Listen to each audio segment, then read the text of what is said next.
7 বছরের মধ্যে মালয়েশিয়াতে প্রথম কোথাও এরকম তাজা ডাব খাইতেছি। এরকম ভাবে যদি আপনারা ডাব খেতে চান, নিজ হাতে ডাব যদি গাছ থেকে পেড়ে খেতে চান, অবশ্যই আপনাদেরকে চিকেনশানে আসতে হবে। আসসালামু আলাইকুম রাহমাতুল্লাহ। দেশ কিংবা বিদেশ যে যেখান থেকে দেখতেছেন সবাইকে জানাচ্ছি নতুন আরো একটি ভিডিওতে স্বাগতম। আমাকে একটু হ্যাপি লাগতেছে আজকে। শেষ কবে নিজ হাতে ডাব পেড়ে খেলাম আমার জানা নেই। 7 বছর মালয়েশিয়াতে কখনো আমি এইরকম গাছ থেকে তাজা ডাব খাই নাই, মানে গাছ থেকে নিজের হাতে পেড়ে তাজা ডাব খাই নাই। আমার হাতে দেখছেন মালয়েশিয়ান কাশি, আমি এটা দিয়ে আজকে ডাব পারবো। এখান থেকে ডাব খেলে একটা ডাব 6 রিঙ্গিত। আমি মালয়েশিয়ার একটা গ্রামীণ পরিবেশে আসলাম, এখানে আসলে নিজ হাতে ডাব কেটে খাওয়ার মতো সুবিধা রয়েছে। এখানে আমাদের বাঙালি ভাই রয়েছে, ওনাকে বলছি, বলার পরে উনি বলছে ভাই আপনি নিজ হাতে কেটে খাইতে পারবেন, কোনো সমস্যা নেই। তো আমি একটু চেষ্টা করি, যেহেতু আমার হচ্ছে দীর্ঘদিন হচ্ছে আমি আসলে অভিজ্ঞতা ওইরকম নাই। বিসমিল্লাহ। হ্যাঁ, আমি একটা ডাব হচ্ছে নিয়েছি। তো শেষ কবে আমি ডাব নিজ হাতে এরকম কাটছি গাছ থেকে আমার জানা নাই।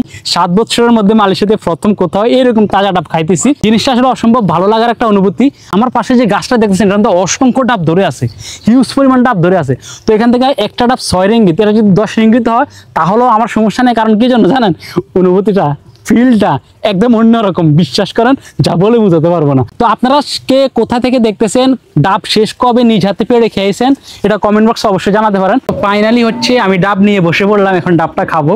ডাবটা হচ্ছে সুন্দর করে আমাদের এক বাংলাদেশি ভাই কেটে দিয়েছে, এই যে দেখেন একটা পাইপ দিয়ে দিয়েছে। এবং মালয়েশিয়াতে আমি 7 বছর কখনো এইভাবে ডাব খাই নাই, বরফ দিয়ে খেয়েছি, কিন্তু এক্সট্রা একটা বাটির মধ্যে বরফ দিয়েছে কিছু। আমি এখানে ঢালবো এগুলা। ডাব দেখেন ফুল, একদম ফুল। আপনারা যারা বাংলাদেশ থেকে ভিডিও দেখতেছেন তারা হচ্ছে ডাবের সাথে এরকম বরফ দিয়ে খাবেন।